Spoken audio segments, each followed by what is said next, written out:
ગીર સોમનાથમાં નીતિ નિયમ વગર ધમધમતી શાળાને સીલ કરાઈ। ગીર સોમનાથ જિલ્લાના પ્રભાસ પાટણ વિસ્તારમાં સનરાઈઝ નામની ગેરકાયદેસર અને નિયમ વિરુદ્ધ ચાલતી પ્રાથમિક શાળાને તંત્રએ સીલ કરી અને સરકારી મંજૂરી ન મળે ત્યાં સુધી અહીં શિક્ષણ કાર્ય બંધ કરવા આદેશ કર્યો છે।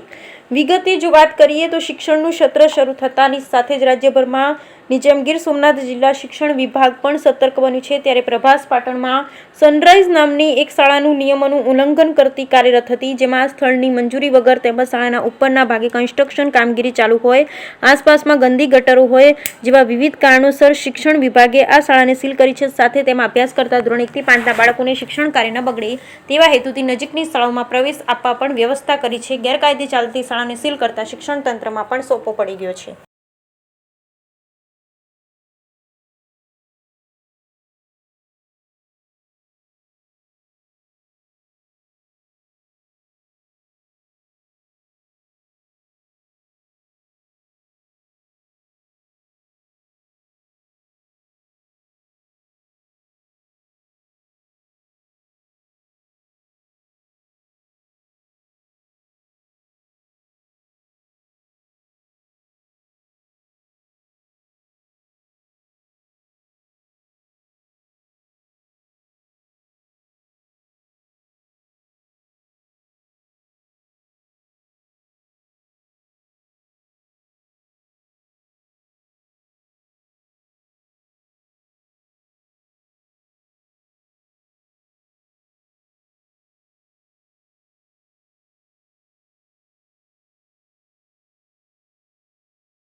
આ ઘટનાક્રમ એવો છે કે ગઈકાલે તારીખ 13/6ના રોજ અમે આ શાળાની આકસ્મિક બાતમીના આધારે મુલાકાત લીધી હતી।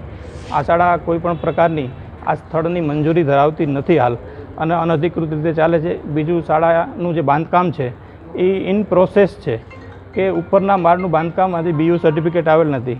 આગળના ભાગમાં બાળકોનું જે આરોગ્ય છે એ જોખમાં એ રીતે ખુલ્લી ગટર છે, એટલે બાળકોનું આરોગ્ય જોખમાં એ બાળકો અનધિકૃત શાળામાં અભ્યાસ ન કરે આવી અનેક ગેરરીતિઓ છે એ નિવારી શકાય તે માટે સરકારશ્રીની સૂચના મુજબ આજરોજ આ શાળા છે એ સીલ કરવામાં આવેલ છે અને ટ્રસ્ટીઓને જણાવેલ છે કે જ્યાં સુધી અન્ય કોઈ હુકમ ન થાય ત્યાં સુધી આ શાળાની અંદર કોઈ પણ પ્રકારનું શિક્ષણ કાર્ય એમને કરાવવાનું રહેશે નહીં। આ સનરાઈઝ સ્કૂલ ના નામથી ચાલે છે, પણ હજી આ સ્કૂલની અંદર કોઈ બોર્ડ કે એવું લગાવેલું નથી।